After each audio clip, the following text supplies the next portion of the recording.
A total lunar eclipse will flush the moon red tonight into tomorrow morning across the Western Hemisphere. The best views will be from North and South America. And joining us now is Planetarium astronomer Scott Young. Good morning, Scott. Good morning, Rochelle. Thanks for joining us. Now tell us about what we can expect to see in the sky. Well, a total lunar eclipse is a pretty fascinating event. The moon basically over the course of a few hours turns blood red, hence the name blood moon. Sometimes you'll see in the media. And it's a beautiful sight. And it's great because it's not one of those events where you need special eye protection or special gear. And it's not, you don't have to be in a certain spot at a certain time. It's pretty much everybody in North America will get a chance to see this. And it's a wonderful event to just sort of see the motions of our solar system. Is this a rare occurrence? It happens every few years for Winnipeg. I think the last one was 3 years ago here. So it's not super rare, but it is a fun event to go out and watch. Okay, so tell us what's happening where this makes for perfect conditions to create this blood moon. Well, what happens basically, the moon is just a rock out in space. It doesn't actually give off its own light. We only see it because the sun is shining on it. And so if something gets in the way of that sunlight, then the moon will basically disappear. Well, the only thing that can get in the way is us, the Earth. The moon goes around the Earth, and so sometimes things line up just perfectly, and we wind up with the moon going into our shadow. And that's what happens during a lunar eclipse. So the moon will sort of move into the Earth's shadow, and you'll see the shadow creeping across the moon. The moon will get fainter, and then as we get to the total part of the eclipse, that's when the red color really starts to pop out. That's going to happen starting around 1:30 tomorrow morning and going to about 2:30. That's sort of the total phase when you'll see the most color. But the hour before and after that is also going to be interesting because you see the most motion of the Earth's shadow.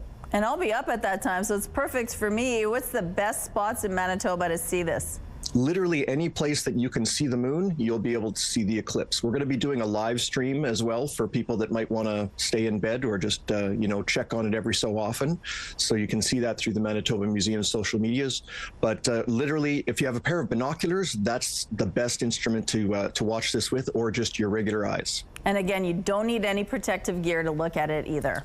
That's right. This is not like a solar eclipse where there's any danger. This is totally safe and a great thing to watch. Okay, what else is happening that's cool in the sky right now? Well, a lot of people are calling in about the planet Venus. It's still over in the southwest. We get at least one call or email every day saying, hey, what's that weird light in the sky after sunset?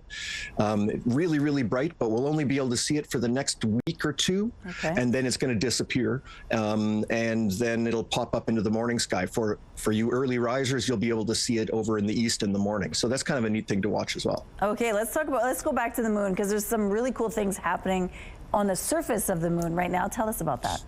Yeah, there's a couple of robotic landers that have landed recently. The Blue Ghost lander landed a couple of weeks ago and has been taking pictures and sending back all these amazing images.